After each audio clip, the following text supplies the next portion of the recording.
Grabe, sobrang nakakahingal ang pag-akyat guys. 268 steps hanggang dun sa taas. Malapit na.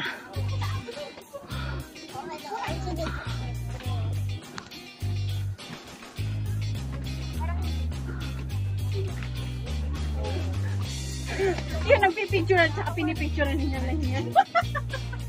Si Malo na, una na. Si Malo na sa taas na.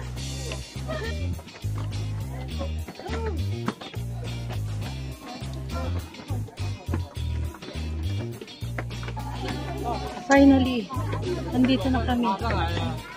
Ano? Picture agad, wala nang pahipahinga, sayang ang oras.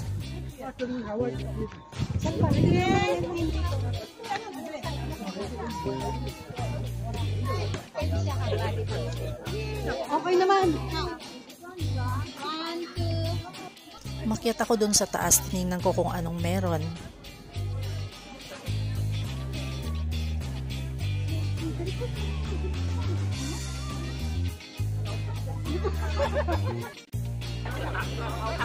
One, two.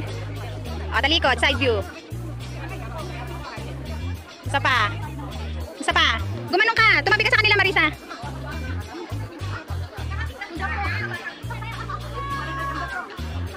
Ganda. Ah, ganyan o. Yan, ganda. Ang ganda.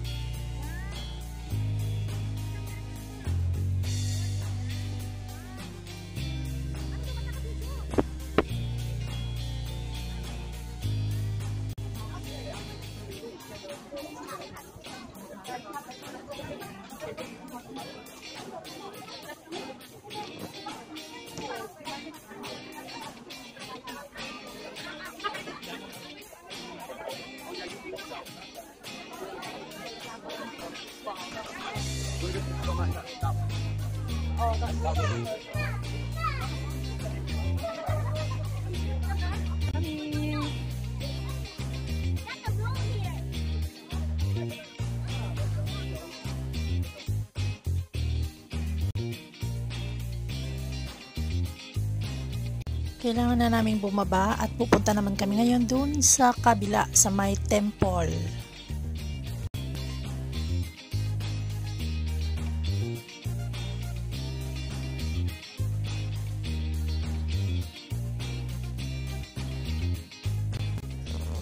Mas madali na lang ang pababa kaysa paakyat. Saka paakyat kasi nakakahingal talaga. Pero yung pababa, mabilis na lang. Hindi na siya nakakapagod.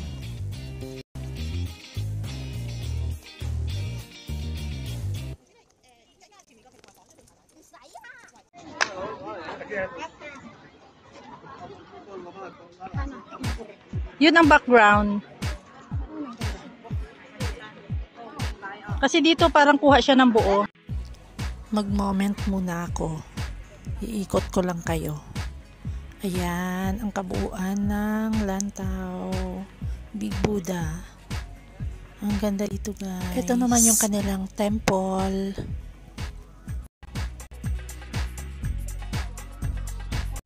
Araw ng mga patay kasi ngayon ng mga Chinese. Kaya eto, nandito sila dito, nagdarasal, nag-aalay.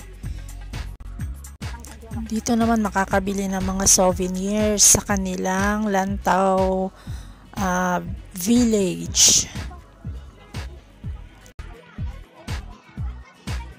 Awas tayo magpipili. Ayan nga, at kailangan na namin umuwi alas 3 na dahil imimit pa namin si Amo mamayang 5 PM para sa aming dinner. Kasi nag-invite siya na treat niya daw kami ng dinner sa Pizza Hut. Pa-birthday niya kay Mona. Napagod sila o nakatulog si Mona at si Marisa. Wala silang kalam-alam na nahuhulikam na sila. Umihikap pa si Marisa.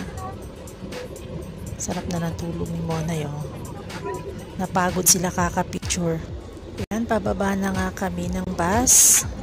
Punta na kami sa Tung Chung Station. Para para Ano, ayaw mo na umuwi? Tren papunta Ayaw mo na umuwi? ng Central. Diretso kami ng Kennedy Nananaginip? para imita si Amo.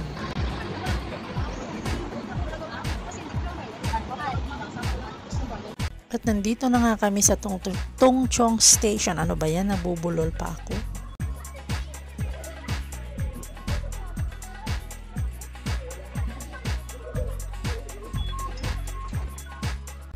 Thanks for watching. Please like and subscribe to my channel para updated po kayo tuwing gagawa po ako ng mga bagong videos. Bye!